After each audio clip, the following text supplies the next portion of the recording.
He's long gone. We already buried him in a small ceremony for close friends only. Those were the words my daughter-in-law said when I called to ask what time my own son's funeral would be, and for a moment, I thought I had misheard her, as if grief had somehow distorted the sound traveling through the phone line. But the silence that followed told me everything I needed to know, the kind of silence that doesn't apologize, doesn't explain, just settles in like it belongs there. And I remember standing in my kitchen, one hand still resting on the counter where I had been cutting apples, the knife untouched beside me, my reflection faint in the darkened window as the late afternoon sun dipped behind the trees, and I realized in that quiet, unceremonious moment that my son was gone and I had not been there to say goodbye, not at the hospital, not at the service, not even in the memories they chose to share. I had been erased neatly and completely, as if I were a name written in pencil and someone had simply decided to rub it out. And the strangest part was not the cruelty of her words but the calmness in my own voice when I replied, I see. Because I did see more clearly than I ever had before, the shape of something that had been forming for years, something I had ignored, explained away, forgiven until it no longer needed to hide. And as I ended the call, I didn't cry, I didn't scream, I didn't even sit down, I just stood there, listening to the faint hum of the refrigerator and the ticking clock on the wall, counting seconds that suddenly felt heavier than they should because time had moved forward without me, carrying my son with it, and leaving me behind without so much as a warning. And later that evening, I walked through the house we had shared memories in, touching the back of a chair he used to sit in during Sunday dinners, running my fingers along the frame of a photograph where he stood beside me, smiling in a way that always made me feel safe, and I wondered how something so real, so solid, could be reduced to a sentence delivered over the phone, how a life could be folded into a quiet decision made without me. And somewhere between the kitchen and the living room, between the photograph and the empty hallway, something inside me shifted, not loudly, not dramatically, but in a way that felt permanent, like a door closing without a sound. And by the time I turned off the lights that night, I understood one thing with absolute certainty. They believed they had already finished the story. They believed I would accept what I had been given and disappear into the silence they had prepared for me. And perhaps, for a brief moment, I let them believe that too, because sometimes the most dangerous thing a person can do is not react at all. I did not sleep that night, not because I could not, but because I chose not to close my eyes, as if doing so would make everything feel more final, more permanent than it already was. So I sat in the dim light of the living room with a blanket draped over my shoulders, watching the digital clock on the cable box change from 1 minute to the next, each number quietly reminding me that time was still moving forward, even though it felt like mine had stopped. And sometime around 3 in the morning, I stood up and walked into the hallway where Daniel's old room still sat exactly as he had left it years ago, the door slightly open, the faint scent of old books and cedar lingering in the air, and I pushed it wider with my fingertips, not rushing, not hesitating, just stepping inside like I had done so many times before. Except this time there was no expectation of hearing his voice from another room, no possibility of him walking in with that familiar half-smile. And I stood there for a long moment, taking in the quiet details, the framed college diploma on the wall, the baseball glove resting on the shelf, the small dent in the carpet where his desk used to be. And I realized that everything in this house remembered him more honestly than the people who had decided to bury him without me. And that thought did not make me cry, it made me still, very still. The kind of stillness that comes when something inside you begins to settle into place. And later that morning, after the sun came up and filled the kitchen with a pale, indifferent light, I poured myself a cup of coffee and sat at the table where I used to sit across from him during holidays, my hands wrapped around the mug, letting the warmth seep into my fingers as I replayed every word Ashley had said, every pause, every choice she made in that conversation, because words matter when they are all you are given. And the more I thought about it, the more something felt wrong, not just emotionally wrong but practically wrong, the kind of wrong that does not fit together no matter how you turn it, because Daniel had friends, close friends, people who had been part of his life for years, and yet not one of them had reached out to me, not one message, not one call, not even a short note, and that silence felt too complete, too coordinated to be accidental. So I reached for my phone and scrolled through my contacts until I found a familiar name, someone who had known Daniel since high school. Someone who would have been there if there had been anything to attend. And I hesitated for just a second before pressing call, not because I was afraid of the answer, but because I already suspected it would not match the story I had been given. And when the line connected and I heard his voice on the other end, casual, unaware, I asked a simple question, careful, steady, the same way I had asked Ashley. And the silence that followed this time was different, confused, unprepared, and in that small, quiet pause, something inside me shifted again, not breaking, not bending, but sharpening, because whatever had happened to my son, whatever they had done in my absence, it was not as simple as a quiet ceremony among close friends. And for the first time since that phone call, I allowed myself to think one clear, undeniable thought: this was not over, not for me. The man on the other end of the phone let out a short, uncertain laugh before he answered, the kind of sound people make when they think they have misunderstood something simple, and then he said, "Margaret, what are you talking about?" And his tone shifted, not defensive, not guarded, just genuinely confused, and I felt my grip tighten slightly around the phone, not out of panic but out of focus, as if every word suddenly mattered more than it had a moment ago. And I repeated my question, slower this time, asking about the service, about when it had taken place, about who had been there. And there was a pause, longer now, followed by a quiet, careful response. I did not hear anything about a service. And that was the moment the story Ashley had given me began to come apart, not all at once but in small, precise fractures that spread quietly beneath the surface. Because this was not someone distant or uninvolved, this was someone who had stood beside my son through years of his life. Someone who would have been there if there had been anything to attend. And yet he knew nothing, absolutely nothing, and I thanked him calmly, almost gently, before ending the call, placing the phone back on the table as if it were something fragile, something that might break if handled carelessly. And for a few seconds I simply sat there, listening to the quiet hum of the house again, the same sounds as before, but they felt different now, sharper, clearer, as if the world had adjusted its focus without asking me first. And I reached for my coffee, now cold, and took a small sip, not because I wanted it, but because I needed something steady, something ordinary to anchor myself to. And as I set the cup back down, I began to think, not emotionally, not in the way a grieving mother might be expected to think, but methodically, piece by piece, because if there had been no service, no gathering,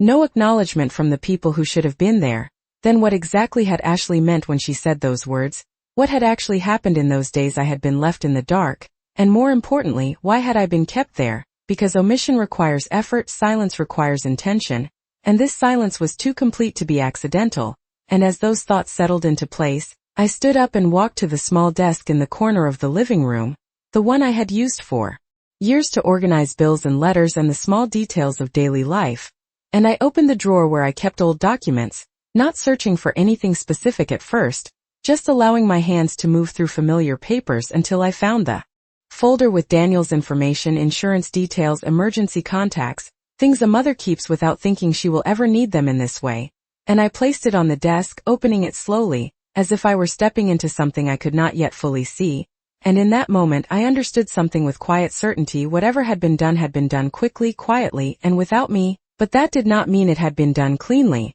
because people who rush to close a chapter often leave things unfinished, small details overlooked, and I had always been good at noticing details, even the ones others thought did not matter. And as I sat there, flipping through the first few pages, I felt that same stillness return, not empty this time but focused, deliberate, because for the first time since that phone call, I was no longer standing outside the story looking in, I was stepping back into it, and this time, I intended to see everything. I sat at the desk for a long time, the folder open in front of me, my fingers resting lightly on the edge of the papers as if they might tell me something on their own if I was patient enough. And one by one, I began to go through them, not rushing, not skimming, but reading each line the way I used to read Daniel's school reports when he was a boy, carefully, attentively, looking for what was there and what was not, because absence can say as much as presence if you know how to see it. And at first, everything appeared ordinary: insurance forms, emergency contact lists, copies of identification, the quiet paperwork of a life that had been lived responsibly.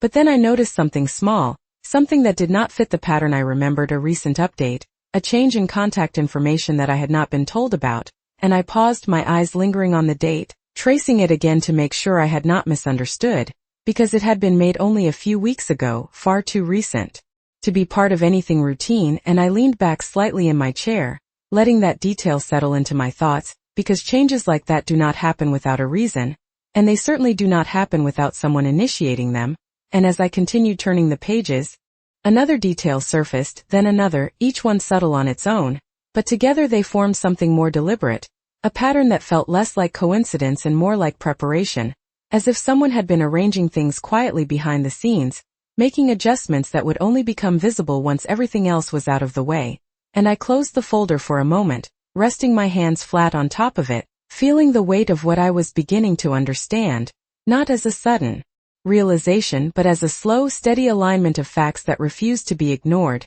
And in that quiet space my mind drifted back, not to the day of the phone call, but to the months before it, to conversations that had seemed ordinary at the time, to small remarks Ashley had made about paperwork, about simplifying things, about making sure everything was in order. Phrases that had sounded responsible, even thoughtful, until now when they echoed differently, carrying a tone I had not recognized before. And I remembered how Daniel had brushed those conversations aside with a smile, telling me not to worry, telling me that Ashley liked to keep things organized, that she was just being practical, and I had accepted that explanation because it was easier than questioning it, easier than imagining that something so careful could also be something calculated. And yet, sitting there now, with the documents spread out before me, and the silence of the past few days pressing in from all sides, I could no longer ignore the possibility that what I had taken for organization had been something else entirely, something quieter, more deliberate, something that required time and patience to put into place.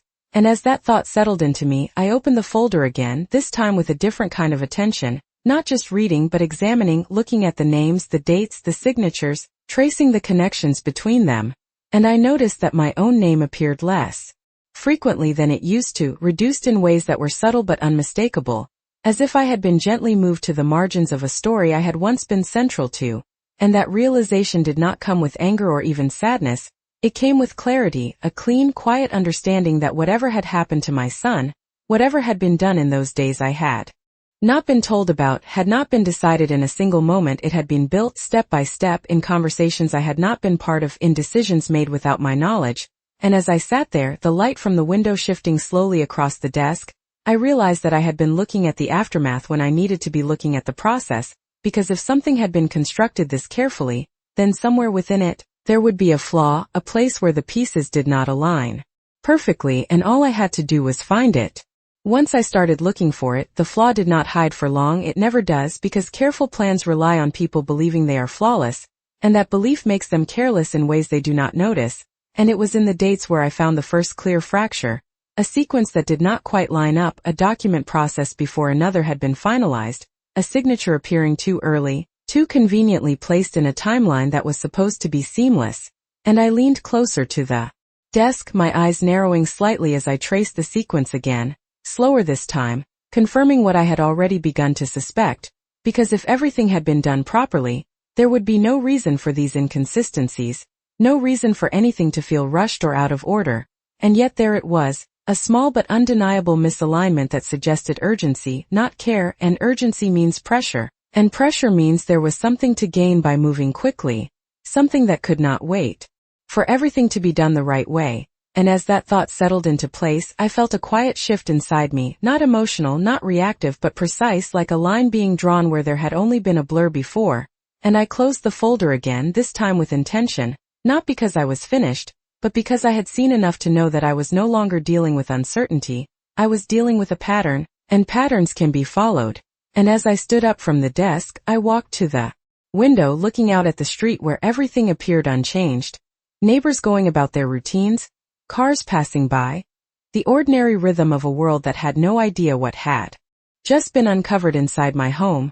And I rested my hand lightly against the glass, grounding myself in that stillness, because the next step mattered, not in what it revealed, but in how it was taken. And I reached for my phone again, this time not scrolling, not hesitating, but selecting a number I had not called in years, someone who had once handled legal matters for our family, someone who understood both the language of documents and the weight of what they represent. And when the call connected, I did not explain everything. I did not need to. I simply asked for a meeting, a quiet request, direct and without urgency in my tone, because urgency invites questions, and questions were not something I intended to answer just yet. And after I ended the call, I returned to the desk and placed the folder back in its drawer, not hiding it, but putting it where it belonged until I was ready to use it. And for the first time since this began, I allowed myself to consider Ashley, not as a source of pain or confusion, but as part of a structure that had been built with purpose, because people who take control of a situation rarely expect it to be challenged,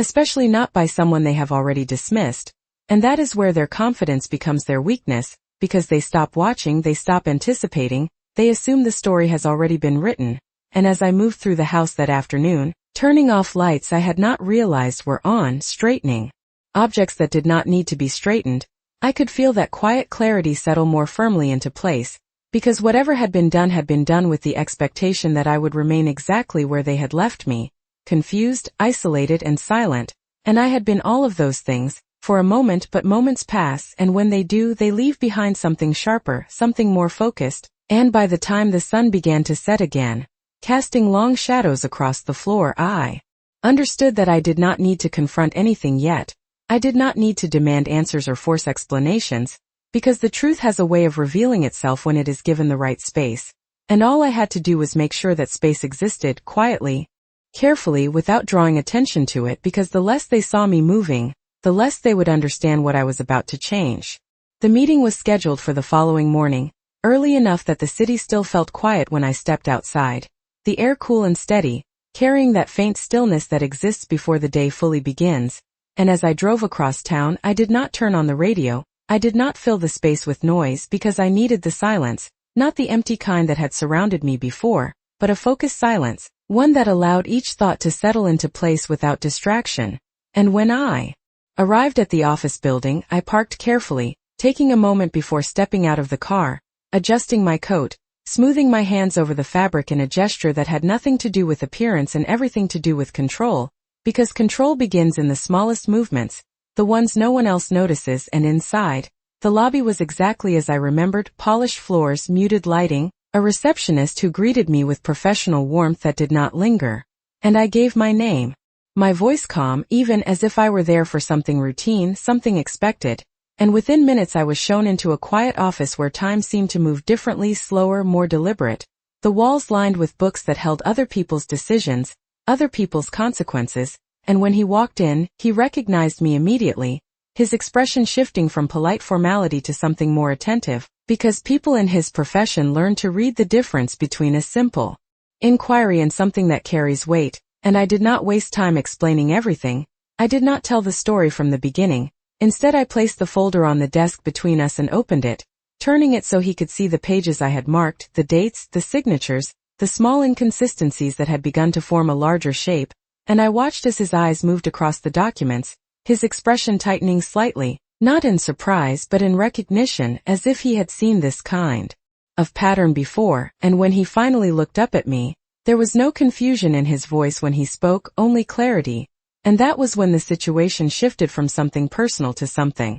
defined, because once it enters that space it is no longer just about feelings or assumptions, it becomes something that can be measured, something that can be questioned, something that can be challenged. And I listened carefully as he explained what these discrepancies could mean, not in dramatic terms, not with conclusions drawn too quickly, but with precision, outlining possibilities, next steps, the importance of timing, the necessity of patience. And I nodded, not because I was surprised, but because what he was saying aligned with what I had already begun to understand, that whatever had been done had not been done cleanly, and that meant it could be unraveled, not by force, not by confrontation, but by method. And before I left, there was one more step, one that required no announcement, no warning, just a quiet action taken at the right moment. And as I stepped back out into the morning light, the city now fully awake around me, I felt something settle into place, not relief, not satisfaction, but direction, because for the first time since this began, I was no longer reacting to what had been done, I was moving ahead of it, setting something in motion that would not be visible at first, something that would take time to reach the surface. And as I drove home, I allowed myself one brief glance in the rearview mirror, not to look back but to confirm that I was no longer where I had been left, because whatever they believed they had secured, whatever they thought had already been decided, was no longer untouched, and they did not know it yet, but that was about to matter. When I returned home that afternoon, everything looked exactly the same as I had left it, the same quiet rooms, the same untouched surfaces, the same sense of stillness that had settled into the walls, but I was not the same, not in the way I moved through the space, not in the way I noticed things, because once you understand that something has been carefully arranged behind your back, you begin to see intention where you once saw coincidence. And as I set my keys down on the small table by The door. I took a moment to stand there listening again, not for sound but for absence, because absence had become the most reliable signal in all of this. And later, as I moved into the kitchen,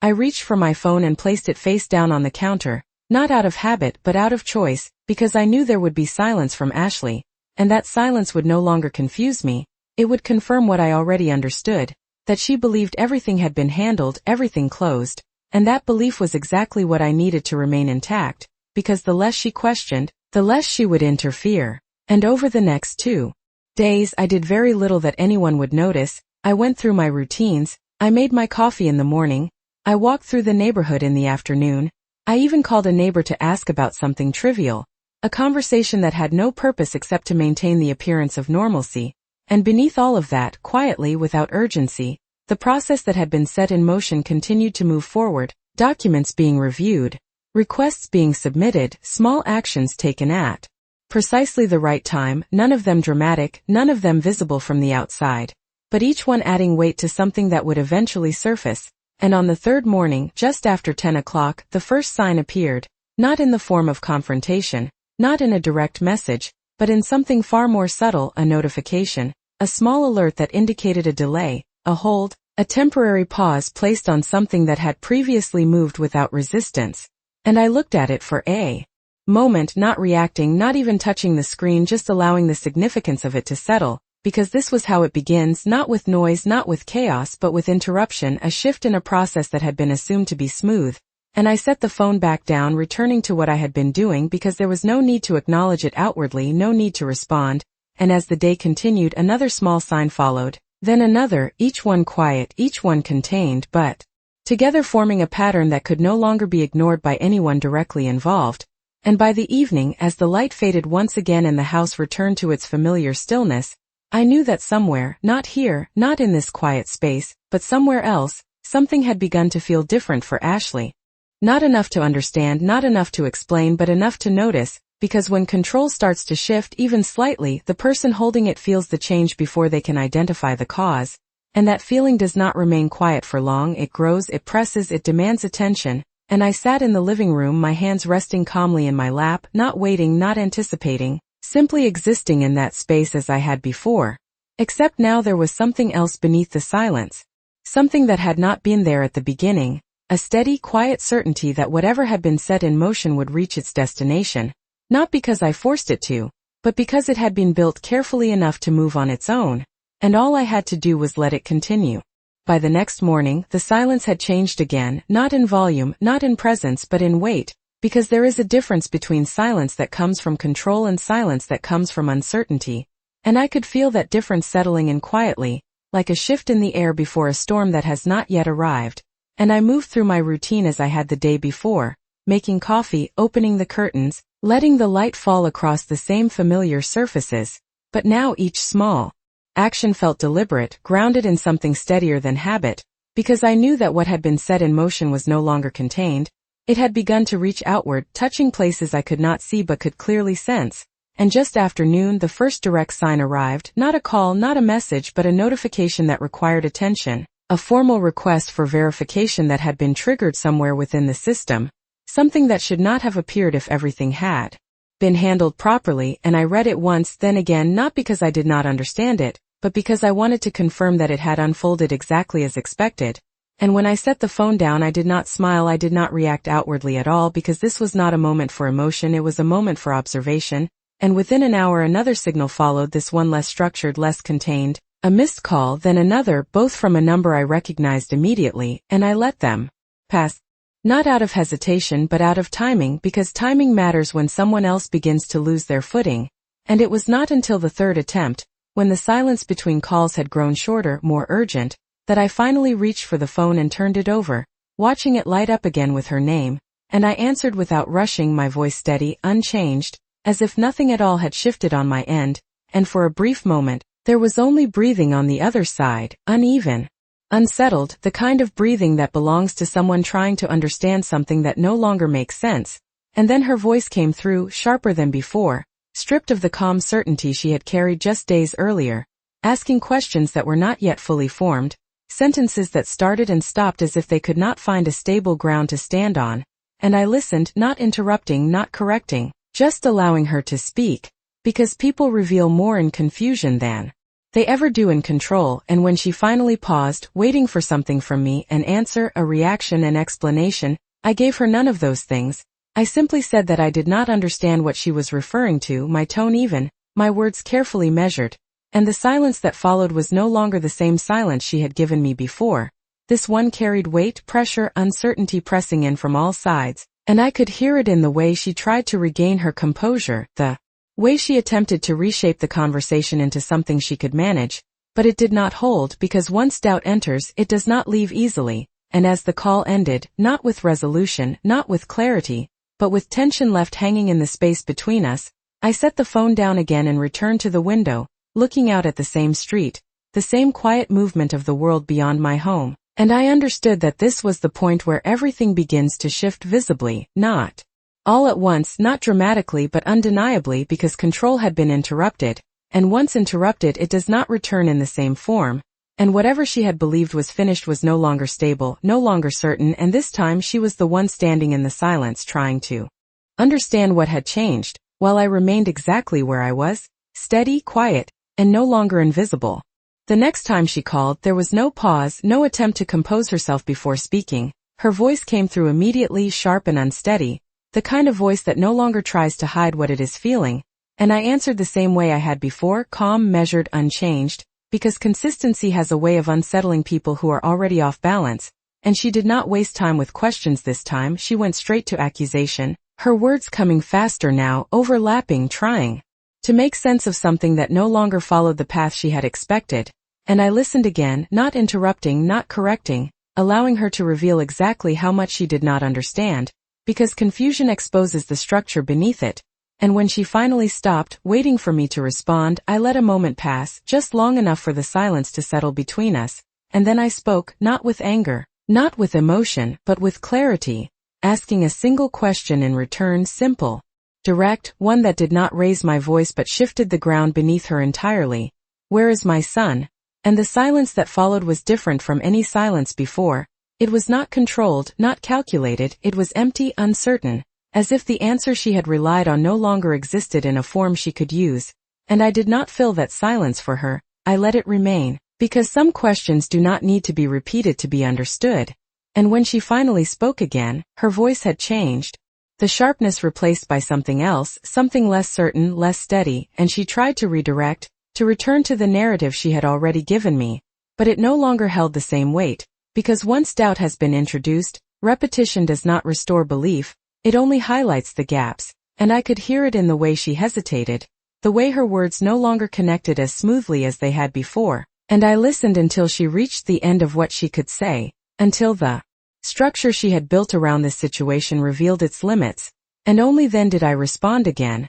Not with confrontation, not with accusation, but with something quieter, something that carried more weight because of what had already been set in motion. I told her that I had begun to ask questions, that I had spoken to people who should have known, that I had seen things that did not align with what I had been told, and I did not list them, I did not explain them in detail because details were not necessary at this moment. What mattered was that they existed, and that they could no longer be ignored, and I could feel the shift on the other end of the line. The moment where control fully slipped, not in a dramatic way, not with raised voices or clear admission, but in something subtler, a loss of direction, a pause that lasted too long, a response that did not come, and when she finally spoke again, her words were no longer shaped by certainty, they were shaped by fear, not loud, not obvious, but present in the way she asked what I was doing, in the way she tried to understand how something she believed was finished had started to move again. And I answered her question the same way I had answered everything else, calmly, without urgency, without explanation. I told her that I was doing exactly what any mother would do. I was making sure the truth had not been misplaced. And when the call ended, it did not end cleanly, it did not resolve anything, it left everything open, unsettled. And as I set the phone down for the final time that day, I understood that this was no longer about what had already happened, it was about what would happen next. Because whatever had been hidden had begun to surface, not all at once, not completely, but